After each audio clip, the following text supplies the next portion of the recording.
ahí les hicieron un fraude monumental del tamaño de Brasil. Ahí les hicieron un fraude forma y fondo, cada vez más grosero. Esa es la primera hipótesis.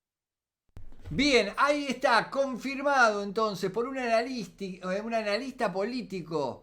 Un muy buen análisis que se viene, pero ya confirmado. Fue fraude, lo que te habíamos adelantado nosotros. Fraude en Ecuador. Noboa, otra vez metido en los fraudes. Fraude en Ecuador. Este fraude que perjudica al pueblo ecuatoriano. Este fraude que te veníamos contando, pero que ahora se confirma y te lo explica un analista político. No te lo pierdas. Hola, hola, hola, hola, hola, hola. ¿Cómo andan, carnales? ¿Qué onda, carnalitas? ¿Todo bien? Bueno, espero que sí. Espero que estén bien. Espero que estén listos para disfrutar de otro video.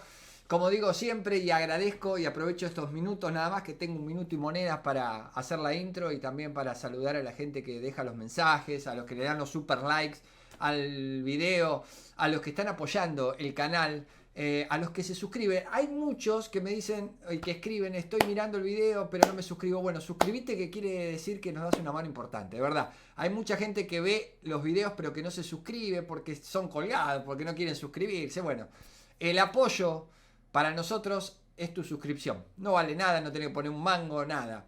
Así que si estás viendo el video o nos ves habitualmente y no estás suscrito al canal, suscríbete, así te llegan las notificaciones. Y si YouTube no te avisa por el tema de las notificaciones, creamos el canal de WhatsApp, donde ni bien subimos el video a YouTube, llega el link al canal de WhatsApp. Así que podés estar viéndolo con un solo clic ahí en el canal de WhatsApp y no te perdés nada de todos los videos diarios que subimos.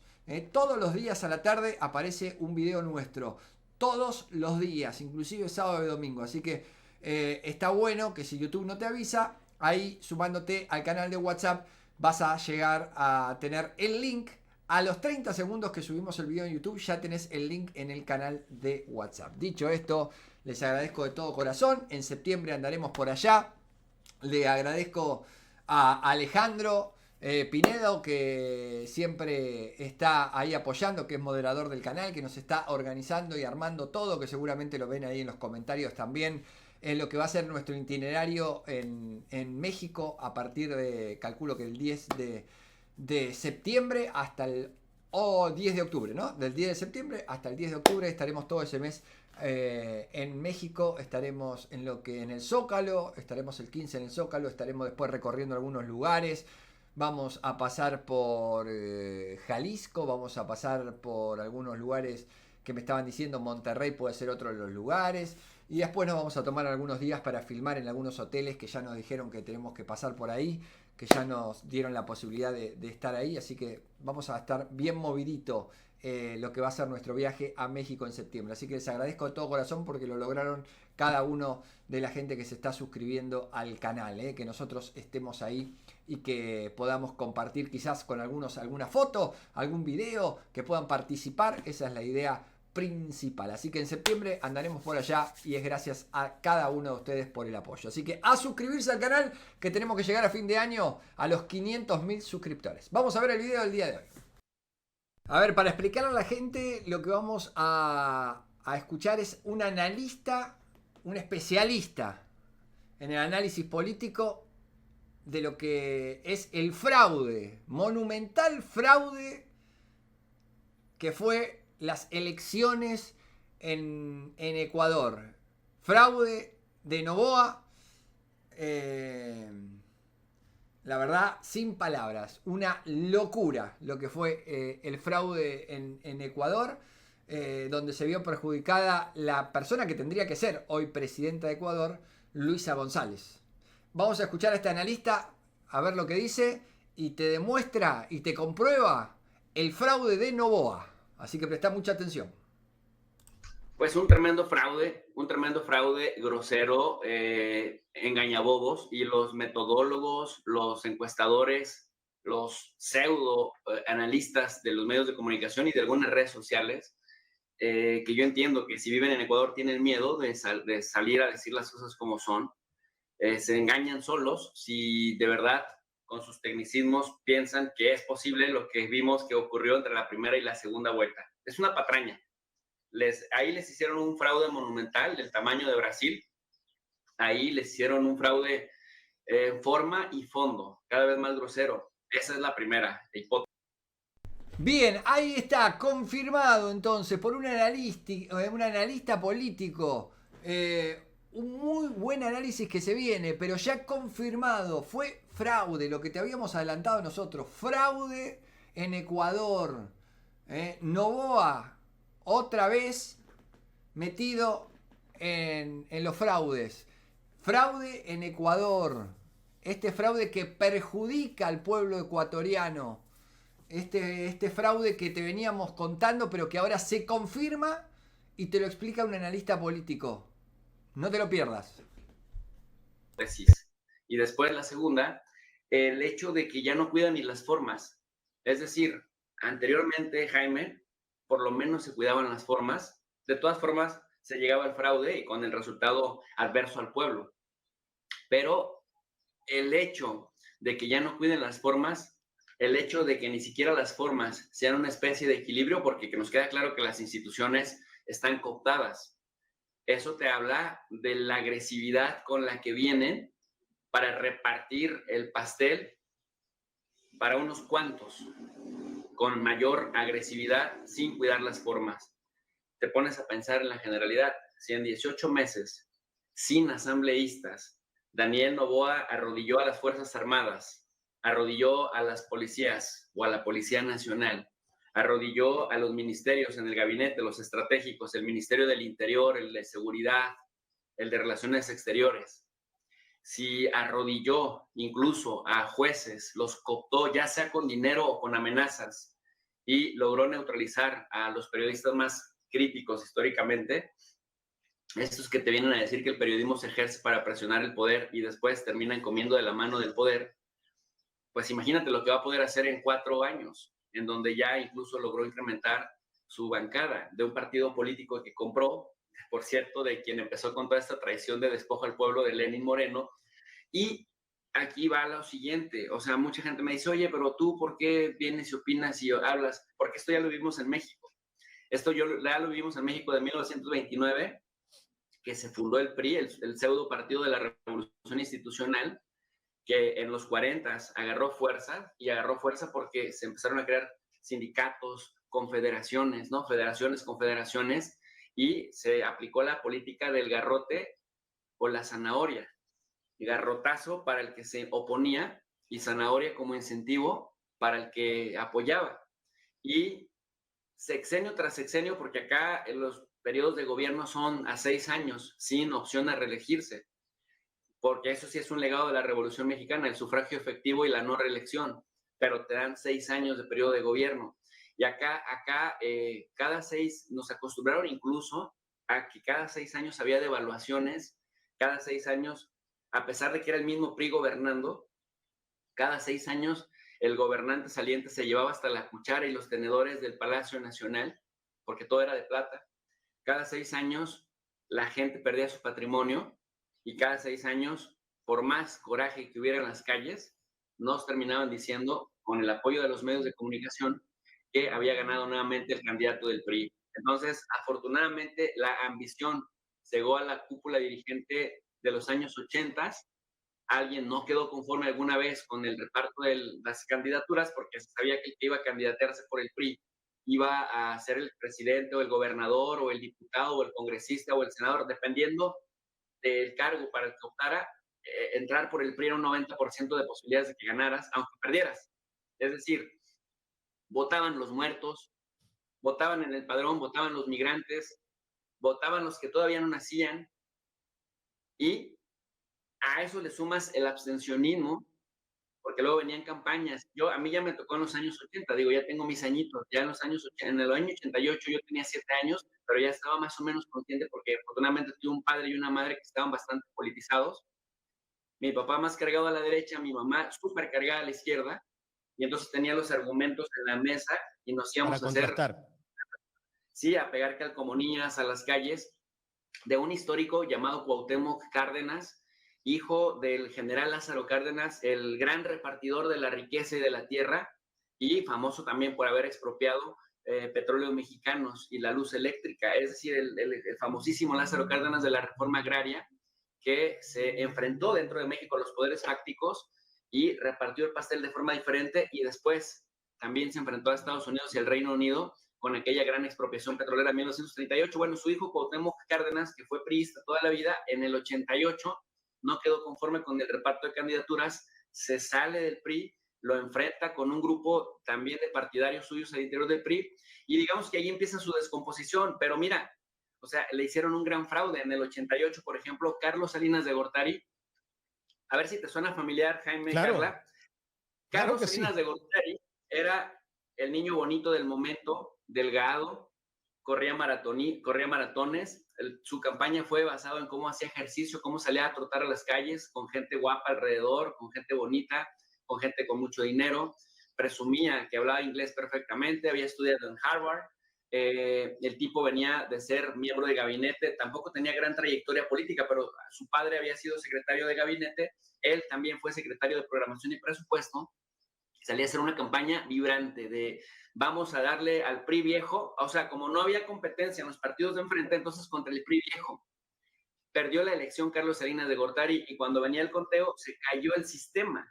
El sistema se cayó porque eran las mismas cámaras de diputados del mismo partido PRI, el partido dominante, el partido hegemónico, el que terminaba por validar una elección o no. Entonces, cuando va Cuauhtémoc Cárdenas a la cabeza, a las pocas horas se cae el sistema, y mañana, por la mañana, cuando ya aparecen las listas, aparece Carlos Salinas de Gortari ya en primerísimo lugar, pero además, para que no quede dudas que ganó, no era un margen bastante abultado, no era 1 o 2% sobre Cuauhtémoc Cárdenas. Incluso cuando en los mítines, tú ibas a un mítin de Cuauhtémoc Cárdenas y faltaba plaza para que la gente, o sea, sobraba gente en las plazas, era impresionante, espectacular. Lo que pasó con Luisa más o menos acá, ¿no? En los cierres de campaña eran multitudinarios. Y mientras con Salinas de Gortari, el jovencito guapo que venía de Harvard, que hablaba inglés, que salía a correr maratones para hacer su campaña y que se codeaba con los grandes neoliberales del momento, había gente, y había lo que se conoce como los acarreados, la gente por la que van en autobuses, le dan su sándwich, le dan su juguito de naranja o su gaseosa, y usted aguántese aquí 3, 4 horas. Cuando salían del evento les preguntaban, ¿a qué veniste? No sabemos.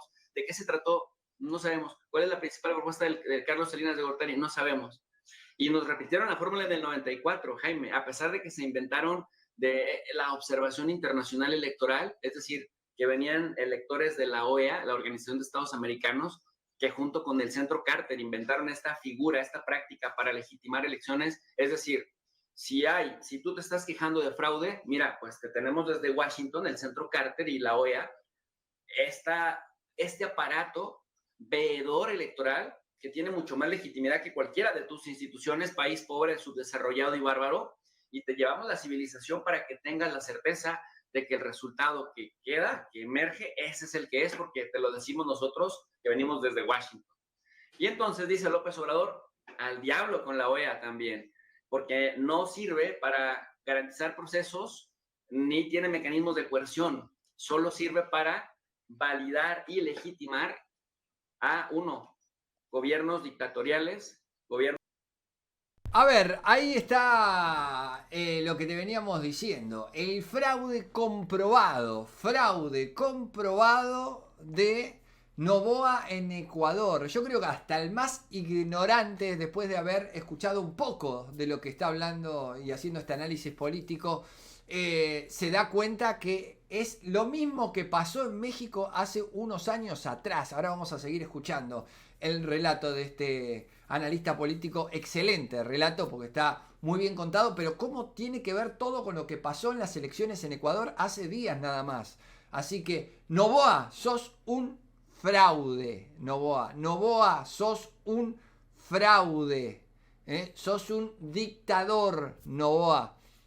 Y yo creo que hasta el más ignorante se dio cuenta que fue uno de los fraudes más grandes de la historia de Ecuador, lo que sucedieron en las elecciones, lo que le pasó a Luisa González. Así que ecuatorianos, no abandonar a Luisa, no dejarla sola luchando a Luisa con este presidente que es un títere, que es un bufón de Donald Trump. Por favor, se los pido, por favor. Autoritarios y a violadores profesionales de la ley nacional e internacional. ¿Les suena familiar? Eso lo dijo en el 2019 López Obrador, y mira qué vigentes están sus palabras todavía. Y luego después, en el año 2000, más o menos se jugó bien, hubo una transición que el pueblo quería, sale el PRI, llega Vicente Fox, pero Vicente Fox termina siendo una comparsa de los mismos priistas, pero él fue legítima y legalmente elegido. En 2006 se roban la elección. El cachiporrero de los otros. De los priistas. Sí, y abiertamente hizo elección por ellos en el 2012. Llegan en el 2006 Felipe Calderón. López Obrador siempre le llevó entre 10 y 12 puntos porcentuales en las encuestas. Y a esto se va a parecer mucho a lo que pasa con Diana Atamain, que tiene un hermano cónsul, que además es un conflicto de interés grosero, pues abiertamente ofensivo a la inteligencia de la gente. Acá en 2006, en México, el hermano de uno de los candidatos era el que proveía el software para contar los votos del Instituto Nacional Electoral, que en ese tiempo era el IFE. Entonces, casualmente, López Obrador siempre fue 10 puntos arriba, pero en la elección, unos 3 días antes de que empezara la veda electoral, de pronto ya iban en 1%, estaban en el empate técnico, decían los grandes analistas y estadistas y metodólogos. Y con todos los medios de comunicación informando eso, ¿no? En contra. Y con la campaña López Obrador, un peligro para México y vamos a ser como Venezuela. Comunista. Chavista. En ese tiempo era hermano gemelo de Chávez, ¿no? Era el hermano perdido de Chávez. Después lo fue de Maduro y también era el hijo putativo de Fidel Castro, pero era un peligro para México. ¿Y sabes por cuánto le dijeron a Calderón que había ganado la elección? Por 0.56. O sea, ni siquiera un 1%, sino el 0.56. Entonces López Obrador hizo muy popular en México la consigna voto por voto, casilla por casilla, porque tú tenías que presentar pruebas del fraude, de que habían votado los muertos, de que habían votado los migrantes que hacía años se habían ido de la patria, y el abstencionismo. Había campañas de estos pseudointelectuales de universidades de prestigio que te decían, ningún partido merece nuestro voto porque todos son iguales, porque nadie nos cumple, porque los políticos están ahí para enriquecerse.